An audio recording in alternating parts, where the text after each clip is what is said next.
राजस्थान में बजट को लेकर सब में बड़ी उत्सुकता थी।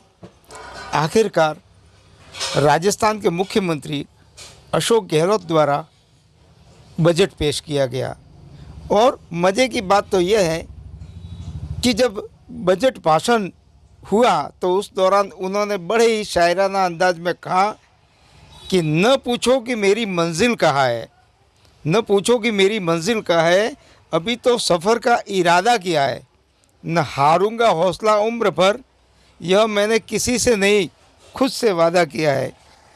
अशोक गहलोत द्वारा इस बार जो बजट की जो घोषणा की गई है उसको लेकर लोगों में काफ़ी उम्मीदें थी। आज हम देखते हैं कि ये जानने का प्रयास करेंगे कि इस बजट के पिटारे में नई बातें क्या क्या है।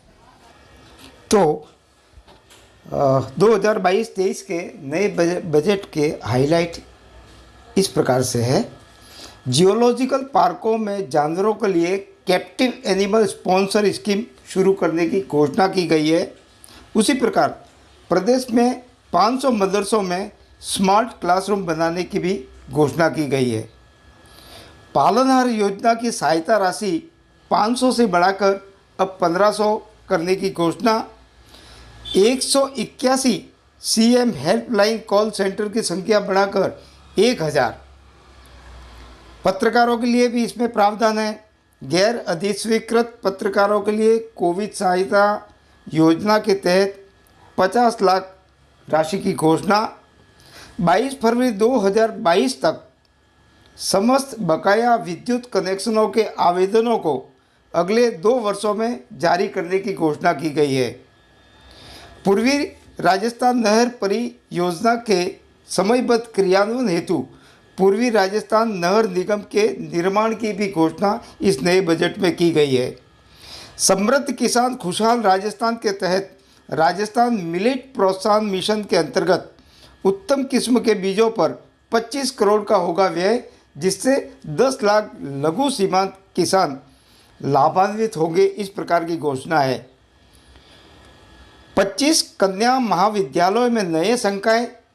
चिरंजीवी योजना प्रति परिवार 5 लाख की बीमा राशि बढ़ाकर अब 10 लाख। इंदिरा गांधी शहरी रोजगार गारंटी योजना। प्राथमिक स्वास्थ्य केंद्रों व सामूहिक स्वास्थ्य केंद्रों के विकास पर 600 करोड़ का प्रावधान है। अस्पतालों में ओपीडी और आईपीडी निःशुल्क। शहरों व ग्रामीण क्षेत्र में हजार महात्मा गांधी अंग्रेजी विद्यालय खुलेंगे और यहाँ पर 10,000 विभिन्न संकायों के लिए शिक्षकों की भर्ती का प्रावधान है।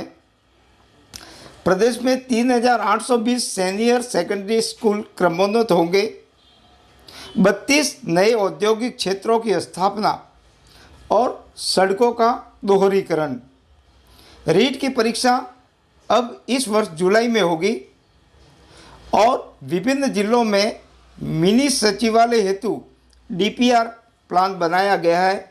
यह प्रमुख बातें हैं नई बजट को लेकर जो राजस्थान के मुख्यमंत्री श्री अशोक गहलोत ने अपने बजट में घोषणा की है।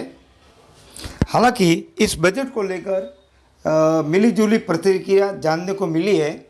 कांग्रेस के ही राम सिंह सिसोदिया ने बताया कि ये एक ऐतिहासिक बजट है और इसमें आम जनता व प्रत्येक युवाओं का ध्यान रखा गया है। नरेगा में 125 दिन से वंचित परिवारों को खाद्य सुरक्षा से जोड़ना और अस्पतालों में मुफ्त इलाजों से आम गरीब को फ़ायदा होगा। उनके कहने का अर्थ यह है कि यह गरीबों का बजट है। इसी संदर्भ में हमने राजनीति के जानकार गिरीश जोशी से जब बात की तो उन्होंने इस बजट को लेकर बताया कि यह बजट किसानों और आम जनता के लिए एक अच्छा बजट है। इस विषय को लेकर जब हमने भारतीय जनता पार्टी सिरोही के जिला अध्यक्ष श्री नारायण पुरुष से बात की तो उन्होंने बताया कि यह एक चुनावी बजट है और जो घोषणाएं की है वह थोथी घोषणा है। इससे राज्य पर बोझ बढ़ेगा। बजट को लेकर हमने जब संघ विचारक आकाशदीप रावल से बात की तो उन्होंने कहा कि बजट में जो शिक्षकों के लिए पेंशन की घोषणा की है वह अच्छी पहल है, परंतु इस बजट से राज्य पर ऋण बढ़ेगा जो देश व राज्य के लिए ठीक नहीं कहा जा सकता, जबकि किसानों के लिए इसे लोक लुभावन बजट कहा जा सकता है। जबकि पिंडवाड़ा के पूर्व ब्लॉक अध्यक्ष कांग्रेस के राकेश रावल का इस बजट को लेकर कहना है कि यह लोकोन्मुखी बजट है तथा इस बजट से आम किसान व आम जनता को लाभ होगा।